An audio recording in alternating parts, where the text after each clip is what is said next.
Sit back, relax, and strap it down. White Sox baseball coming your way.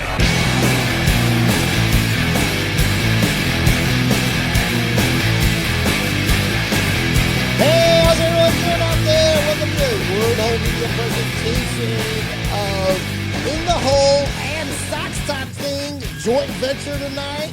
Sponsored by the one and only Revolution Brewing. I'm Pete.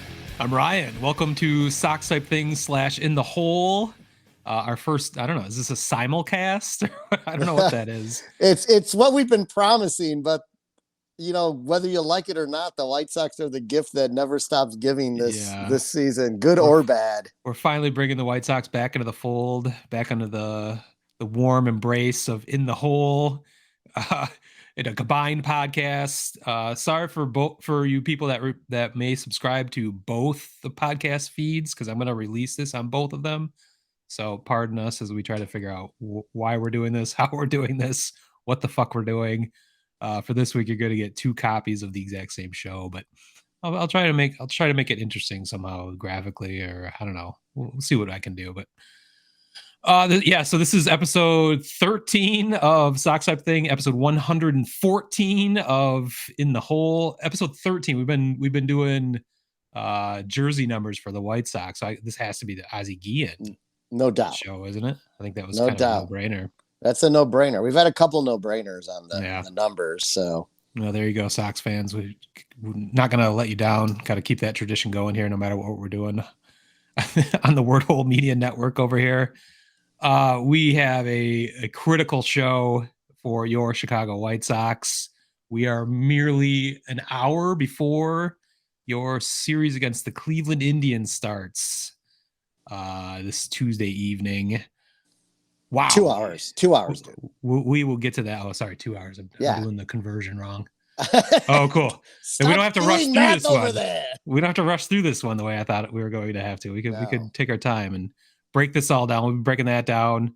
We've got, of course, La Russa Palooza developments that we will have a fun time digesting and going over. Of course, Chiromania. I've got some new imaging for that, so be prepared. Beyond that, the my Detroit Tigers, announced that they have a new president of baseball operations. Scott Harris took the podium this afternoon and had some interesting things to say. I've got some less interesting things to say about that, but we also have new baseball rules. It's been a while since we did the In the Hole podcast and didn't get a chance to talk about the new rules for 2023. So we'll talk about our thoughts on those. We've kind of already discussed some of these before, but they're official now, so it's real. And we may or may not have an asshole of the week, if I can remember by that. It's kind of a callback to an old asshole of the week, so we'll see. But I say we go ahead and jump into the news. Well, I don't know. This is breaking news in a way, but TLR not only is not managing tonight, but he's actually not even at the ballpark, hanging out in a skybox and enjoying the game, making his notes. He's nowhere to be found. So the question is, was he forced out of the ballpark, or was he requested not to show up, or was this of his own volition? Yeah, I mean, it feels as if Jerry Reinsdorf has tied the team's hands in allowing them to say anything about the situation, and it's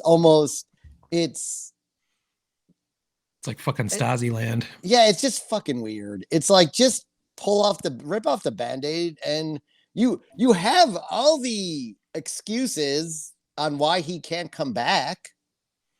Yeah, it'd be very simple just to make that announcement. Rick Hahn can step in front of the podium and say, due to ongoing health concerns, we're not worried about his short-term health, or we're not, he's not in dire straits at this moment, but we all decided this would be the best thing to do and move along for the 2022 season. We will address the 2023 season at a later date when we know more about his health status and go from there. It would be the simplest fucking thing to do. And it's all because of, number one, TLR's stubbornness. He could just decide this right now that he's not coming back.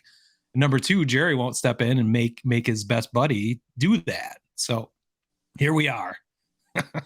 Whatever. He's not at the game tonight, though, so we don't really need to talk about that, I guess. But no, but you just did the perfect lead-in to La Russa Palooza with I don't know if I'm sure most people in White Sox Nation saw this. I know I shared it out on our. It had Twitter trending Tony La Russa. Yes, but Ken Rosenthal, in the great Athletic, and I'm sure they probably got a couple subscriptions out of it, at least a free trial to read it. Did an open letter to Tony La Russa that kind of blew my mind in the fact that it was. There was so much stuff that we're about to get into that we have speculated on this show, that we have outright questioned on this show. I felt like Ken was like listening to the podcast last week and just wrote a letter saying what we were trying to say. Right to him. He got that. He's got the conduit, much better conduit. I doubt TLR listens to a Sox type thing, but maybe he does. But a better way to do it is have Ken Rosenthal get the world talking about it. So yeah, thank you, Ken. And everyone, it was covered. It was so well written and definitely not that, and he's always well written. I shouldn't say it's like surprisingly, but it really encapsulated me as a White Sox fan, my feelings, and it was almost as if he was a fan of the Sox. But I know it was written as he's just a fan of doing what is right for a baseball team, logic. Yes. And that's what makes it even more amazing if you really think about it. I mean, Ken's not a White Sox fan. He loves baseball, right? But for the love of the game, just walk away. Yeah. It's almost, I thought it was remarkable that, he writes columns and he breaks news and other things, but this was direct. I mean, this was an open letter. The title was An Open Letter to Tony La Russa, which is just like, I mean, just literally calling him out, which was, I guess, remarkable. But yeah, and you could literally talk about this thing for, we could do a whole show about a whole show on it, but let's get to, I kind of like, I think we have done a whole show about it. It's just, it's just now it's in the real news. Yeah. Like right away, the first thing he attacks is his not being able to accept probably that someone's doing a better job than him, which exactly is why, to your point, Smitty, we haven't seen him come on and say, I'm stepping away from the game again, for health reasons. Yeah. Because he's struggling with it. It's not his demeanor. It's not who he is. I mean, and we've covered this, so I'm not gonna dwell on it, but it's exactly why he said what he said when he was arrested for the DUI, and exactly the way he acts in the press when they ask him logical questions, and he says, "Is that even a question?" Or like, "Why are you even questioning me? I'm Tony fucking La Russa." Yeah. The next thing that, another thing he called him out on right away too, in the first couple paragraphs, was his lack of accountability and communication with the players. And that was sort of played off of, what at that point in time, what Miguel Cairo had, was, seen walking up and down the bench during the game and things like that, things that Scott Merkin had pointed out he had never even seen before, when La Russa was there. So it was a new thing, and we'll get more into Miguel Cairo during Cairo-mania. But a huge call out to me was, we have been saying for 2 years now, where are the coaches in all this, right? Like Tony makes these decisions, and his coaches have to have some accountability for this. Like I remember like the Liam Hendricks last year on second base running. Yeah. Like why he was a free removal. He didn't have to come out of the game as a pitcher. He was a free replacement. Didn't know the rule. He didn't know the rule. And I'm like, well, the coaching staff has to be held accountable for that too. What you find out in this letter is he works as Ken called it a fiefdom, basically. It's the exact term he used, but wow. I'm going to read this part. Like this is the most, there's two things I wanted to read verbatim. Cool. Most staffs today are highly collaborative. His style is more for autonomous. Some coaches were okay with that, I'm told. Others were not. Your emphasis on hits and contact ran counter to the hitting coach's goals for achieving power through patience. You have brought this up on the last 3 Sox type things. I think that specific point too. Yeah, so that exactly. Yeah, that's what blew my mind. I was like, and to your point, like they're listening to the goddamn podcast. I'm convinced. And then this one, Cairo cited his respect for you. And when I say you, this is the Tony. open letter to Tony. So his respect for Tony in explaining why he refrained from calling out the team sooner. Clearly, he did not feel empowered to take a stand. I mean, so basically, La Russa came in. He brought these very knowledgeable guys in, and some are left over. Like, we do remember the Sox set a home run record in a month when Frank Menechino was the hitting coach in 2020 under Rick Renteria. But then his legs got taken out from under him, and the Sox power dwindled. And then Tony goes away, and the power's back because they're listening to the hitting coach. Well, and we talked about the mixed messaging that they've been getting. You know, the one message from their hitting coach and another message from TLR that Ken Rosenthal perfectly enumerated right there. So it's amazing how many things we talked about are corroborated by a respectable and the ultimate baseball journalist right there. So yeah, it always makes me feel good. Patting ourselves on the back here. Yeah, no, I mean, I know we are, right? But we're amateurs. We are not professionals. We do this because we love it, right? If we didn't like it, we would stop doing it. If it became a chore or whatever, we'd stop doing it. We hated doing this and we kept doing this for a while. Well, I'm not sure what that would say about our psyche, but self-punishment. I mean, yeah, you know, yeah, exactly. But like that's the only reason we do this, right? We have passions for our teams. We're passionate about baseball, but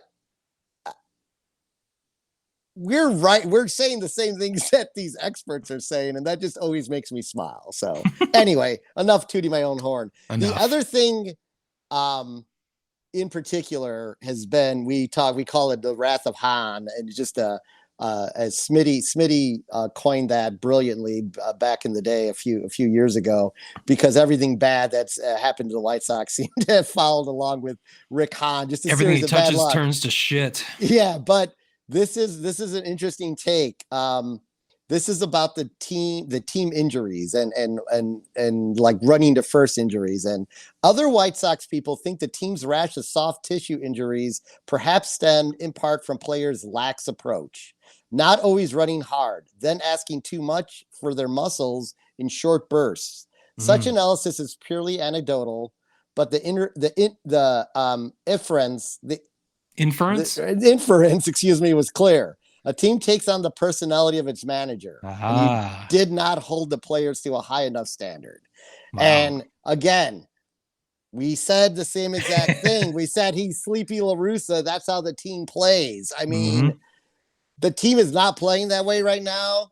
We're going to talk about it in a few minutes. Like, if it's enough, I don't know that it is. The math just gets harder and harder every week we come back. But at least they're fun to watch right now. That's what I'll say. And just one last thing, which we've said from day one. Honestly, I love the Sox. I wanted to give TLR as much leash as I could, and I gave him a lot of leash last year. I defended him a lot last year, and they did win 93 It was good for the podcast because I could blow you up for your defense. But... it was counterpoint, and in hindsight, you were right. But anyway, he calls out Reinsdorf and TLR for their lack of self-awareness. By Jerry asking him to manage, and by TLR accepting it, not even realizing the game has passed you by. These are different types of players now. They need to be treated differently. And the disturbing part of it, which we've talked about on here, you bring up over and over again, which is true. They have now jeopardized the competitive window of the White Sox by bringing TR and Ken goes on to say it's a disservice to the front office, the coaches, the players, and the fans, and that's 100% true. So I think that stems from some systemic arrogance by both Reinsdorf and TLR. The arrogance, like the arrogance you just mentioned by TLR, just saying, I'm doing this job. I can do this, even though I've been out for 10 years and I don't need to keep up on the new trends or know how to deal with millennials or anything like that. But it's also the arrogance by Jerry Reinsdorf thinking that he had a team that was just turnkey, that anybody could step in as manager and they would just go to the World Series. I feel like he thought that was the case. Not that he thought, he certainly thinks the most of his best buddy, but I don't think he really was concerned about him affecting their chances in any way. And I just think that just brings up arrogance on his part as well. Yeah, huge mistake. This would go down as the greatest coincidence in baseball history if Tony leaving and the Sox ascending was coincidence. I don't think it is, because look at the other teams. I mean, it's a pretty big coincidence. Well, that's one thing we haven't even mentioned, the fact that, okay, Joe Girardi gets fired and Philly takes off and they're in the playoffs. They're in the playoff hunt, right? They're right there. Who was the Toronto? Toronto was nearly at 500. Charlie Montoya. They got rid of him. They're in the playoffs. They were on the verge of not being in the playoffs. So, I mean, the Sox happened too late. Yeah, those moves happened. Those moves you just mentioned happened in July, I think. So this unforeseen move didn't happen until September. So that's why you're in the state you're in. And I think there's one person or one group we need to thank dearly for Tony not being there, and that's the people who installed his pacemaker. Because finally some light was truly shed. We were speculating recklessly on the last Sox thing about how this was working, but yeah, I mean, I still love the idea that he got really wasted at the golf outing the day before and insulted people, but maybe that's not the case, because in a Bob Nightingale article that basically was really highlighting Miguel Cairo's ascent into the managerial position, and we'll get into that in a second. He did open up with kind of clearing up what actually went down and why La Russa was at the park at one point that day and then suddenly disappeared. And it was, Smitty brought this up last week, that his mom has a pacemaker, and my mom, not Tony La Russa's mom. Yeah. When a pacemaker was mentioned, I just have some experience with it just because my mom has it. And then it was revealed that TLR had his implanted at the Mayo Clinic in is it Rochester, Minnesota? That's the same place my mom got hers. So I have a feeling they have almost the exact same pacemaker, that it actually relays data to doctors. If there's an event of any sort, they have a complete history of the activity of his heart. They have it for my mom, so I'm sure he's got the same technology. But yeah, they can see exactly what's going on with your heart. I don't know that it transmits all the time, but you can come in for a tune-up or a checkup, and they can read the data and see if you've had events. And apparently, he had some significant events. Yeah, and they had been alerted to it. Obviously, it must have occurred. The transmission must have occurred at some point. Maybe I think that was a Monday game. Maybe they get them every Monday or something. And they called there and basically were like, you cannot manage the game tonight. You need to, get back here and get this thing adjusted, and we need to check you out. And then it went on to say that, he had been cleared for travel and he looked better and in good spirits at the Oakland game for Dave Stewart. But there is still more confusion on that, or at least confusion on my part, or poor reporting maybe, or maybe I just missed it. But yeah, he did fly to Arizona immediately, right, to go see his doctors. But Nightingale reported that he got his pacemaker from the Mayo Clinic in Minnesota. So, I mean, they can all talk to each other, I guess. So I was confused about that. Like where, it's just all part of the issue where they're not being transparent about things, or why we've been openly speculating about all this. And it's, it has been reported now, but it's still confusing. It's just a layer of mystery to this, which is, it involves HIPAA, of course, but it also involves a baseball team that millions of people are paying attention to. And there's some significant things that people need to know to understand what's going on with their fucking team. So I believe there's a bourbon called Pacemaker, so maybe that's where the confusion comes in. Yes, I see what you did there. That's why you could still speculate as much as you want, because as much as Bob shed a little more light on the situation, to your point, Smitty, there is still some confusion there on. I mean, maybe they have the ability to tune it up elsewhere. I don't know. That's fine. None of our business at the end of the day. I'm happy he's alive. I'm not. Yeah, that's the disclaimer. Everyone that's ever talked or written about TLR over the last 3 weeks, we wish him nothing but the best, but you're a fucking asshole. Ken opened up with, I hope you're doing well, Tony, but now fuck off, basically. So as Tony fucks off, Bob got into really the crux of the article was really about the spirit of Miguel Cairo and how he's just woke the team up after that loss. We like to call it Cairomania. That's right. Cairomania. After that loss in Seattle, he basically called the players in and he said, if you don't want to be here, then get the fuck out. He didn't basically say that. That's exactly what he said. That's a quote. It was bleeped out, or I think he put expletive. It says expletive, yeah. Yeah. He said, if you don't want to be out, get the fuck out. And everyone was just like, they just had not been talked to that way, right? Yeah. And that's got to be a t-shirt. I should put that. I should put that up on sockstypething.com or Major League A-hole. No, Major League A-hole. No, it's aesthetics.shop or .store. God, I forgot all these things. I don't have a t-shirt up yet, but regardless, but maybe once I figure out the fucking URL, I'll have a t-shirt up there. Yeah, there might be a t-shirt up at some place. Sorry. With aesthetics in there. So visit that soon. ASSTHETICS.store.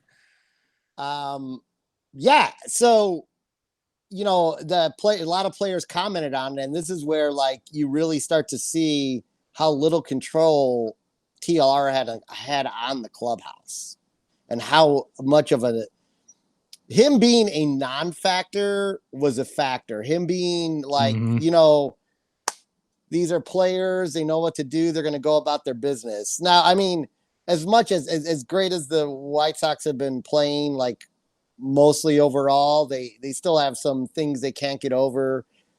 Splitting with Colorado, going to 2 extra inning games against the Tigers, only winning one of those. I mean, losing one to the Tigers is bad enough. But right. So I mean, there's the team still is not perfect. They still have defensive problems, but they are in.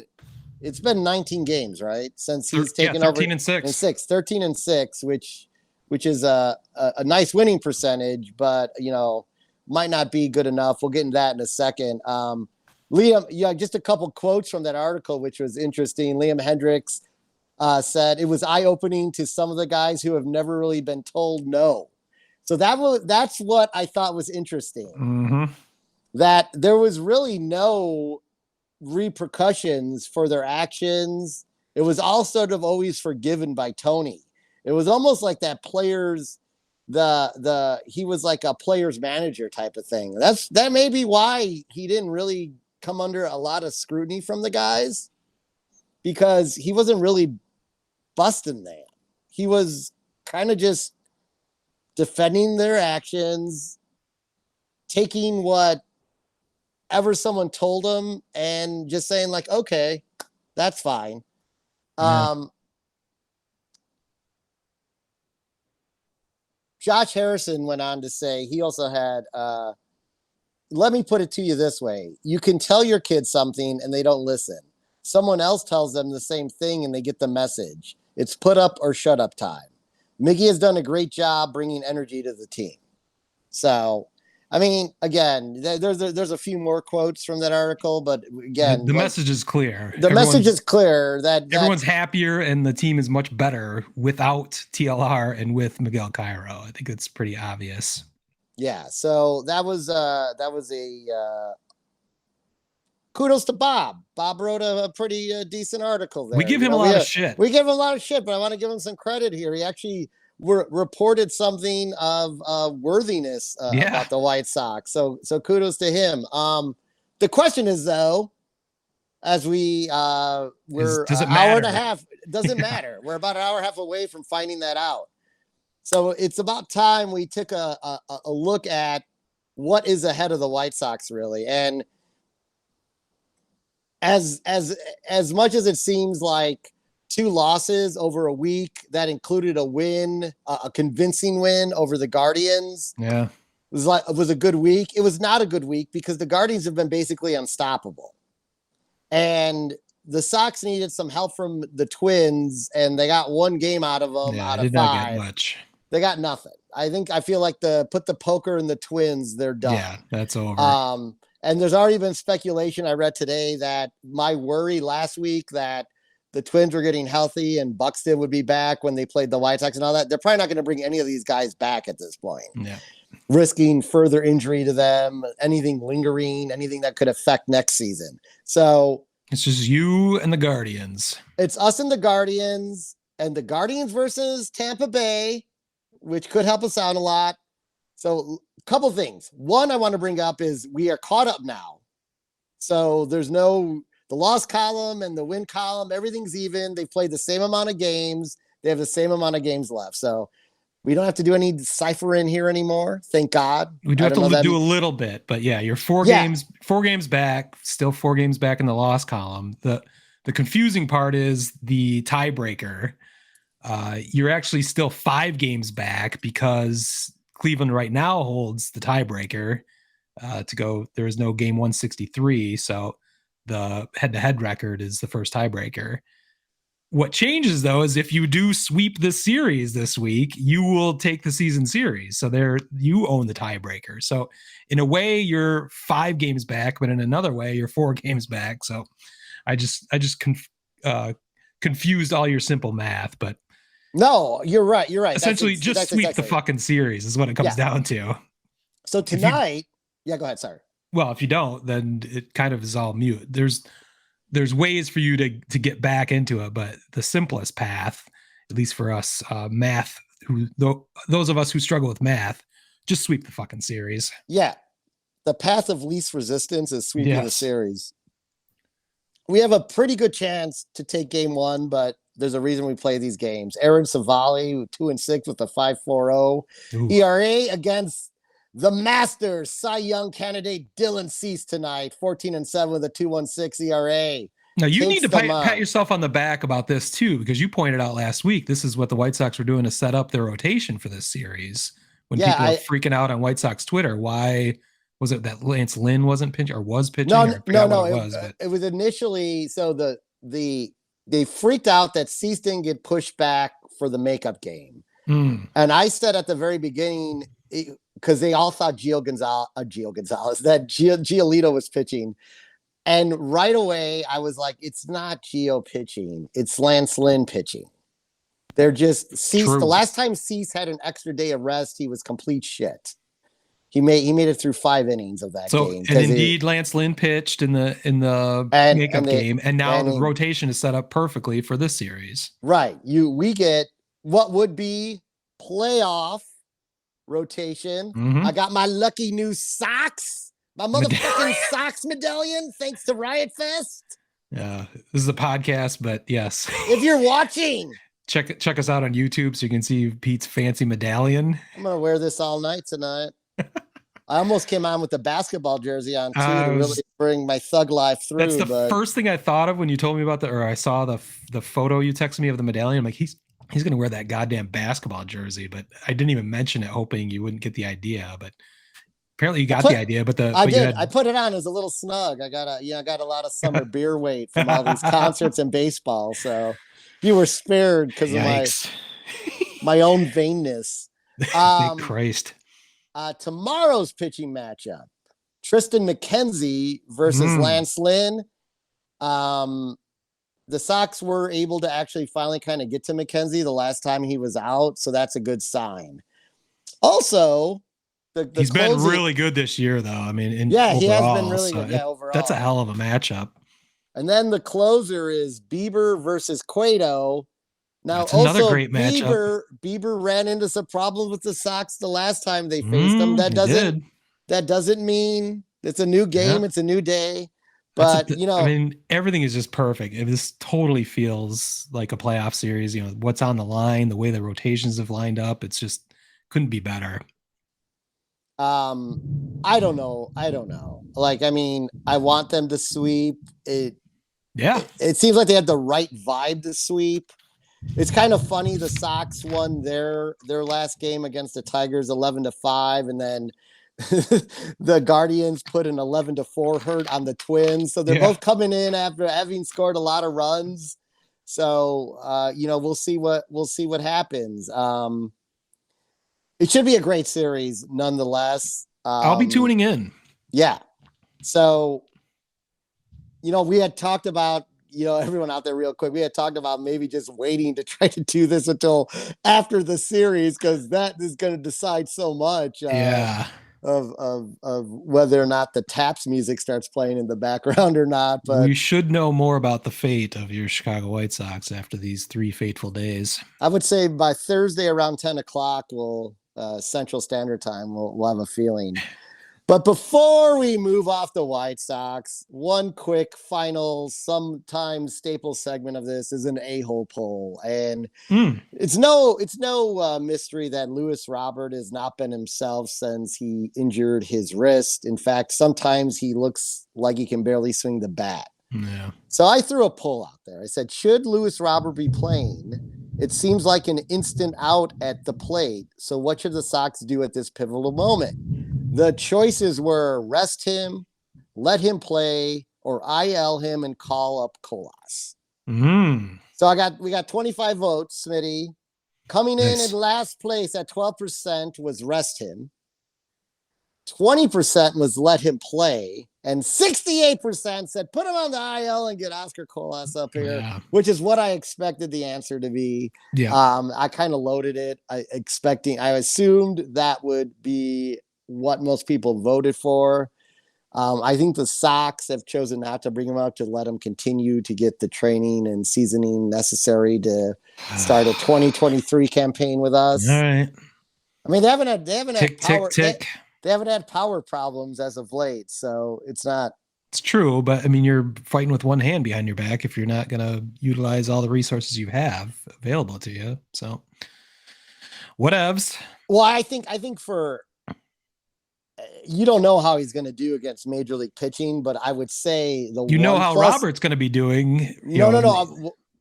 Just let me finish for a second. Right. The one plus he would be is because every time they don't play Robert, you're going to end up with the corner outfield of Andrew Vaughn and Gavin Sheets. And one thing Colas would bring it would allow you to have a real outfielder out there along with AJ Pollock.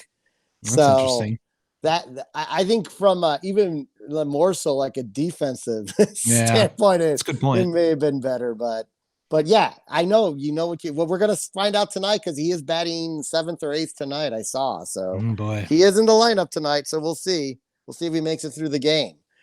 But with that, I think it's time to switch over to a little in the hole and a little breaking news out of Detroit. Wow, we can stop talking about the White Sox finally. Whew. Oh, it was only like 40 minutes. That's pretty. That'd be a short Sox type thing. So I think we made the right decision combining podcasts this week.